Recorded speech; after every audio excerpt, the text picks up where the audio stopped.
Immature Gaming. Hey everyone, Immature Gamer here. Hope you're having a fantastic day. And this week has been an awesome week for Call of Duty. They dropped basically the World War II beta, and there's been a lot of positive feedback about it.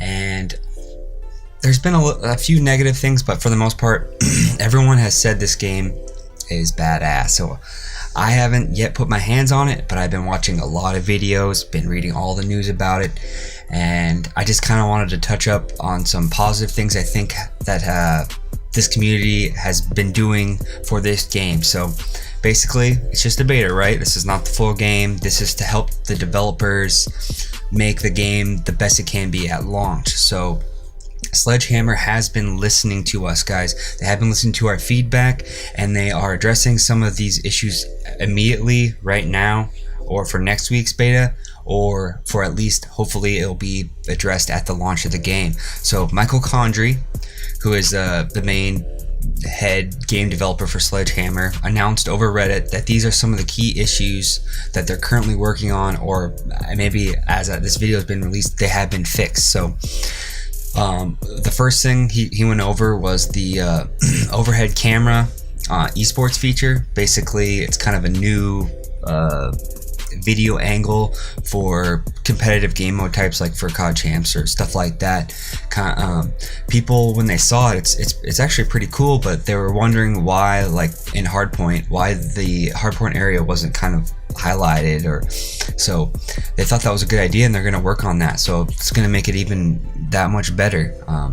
Another issue, some players are reported getting trapped in an update loop after they are prompted to restart their game to complete an update of the client. We have been resolving these through basic troubleshooting and are investigating further steps. Another issue was colorblind setting in the menu. That is not in the beta, but they said they're gonna work on it, and it should be ready for launch, so that's cool. The bumper jumper configuration for your controller, it's kind of a controller layout. They plan on working on that, and it should be there for launch, so that's good if you guys like that. There's been some feedback regarding playlist variety, and they have made some adjustments to improve this, but they basically said wait until the full game's released when we have more game modes and maps. So that's kind of obvious. There's been an issue with paratrooper score streaks. So it's a high level score streak, basically, where a bunch of bots are dropped down and kind of like a mini army for it will go to work for you, right?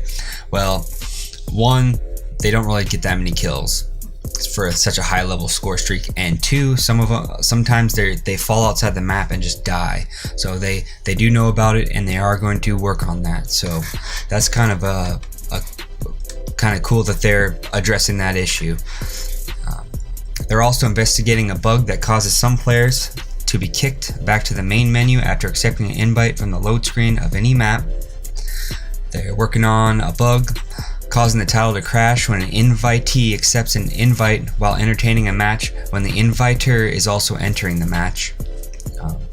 This one's kind of big. It's kind of scary. I don't know. I've only heard people talk about it, but they may be nerfing incendiary shells. I guess a lot of people are complaining it's too strong, so they're looking into it. They're gonna look over their data and determine if it needs a nerf. So that is cool. They are addressing that. Some people have complained about the party user interface. They still are working on that. They were working on it before the beta, so that it's just kind of wanted to let you know that it hopefully will be better at launch. So that's good. I heard it's kind of stale, or it's kind of just old looking or not user friendly. They're investigating a rare bug where motion blur does not reset correctly. So I've heard a lot of people actually ask for that to be turned off, kind of like Infinite Warfare. So let's hope they give us that option. I don't want motion blur. And lastly, they talked about occasionally extending time to access the after action report can result in the countdown clock being too short between matches. So people are saying after the game's over, it's basically don't have much time to change your classes or do anything before you're kind of in the next game. So they are working on that. They're addressing that. So that's pretty awesome.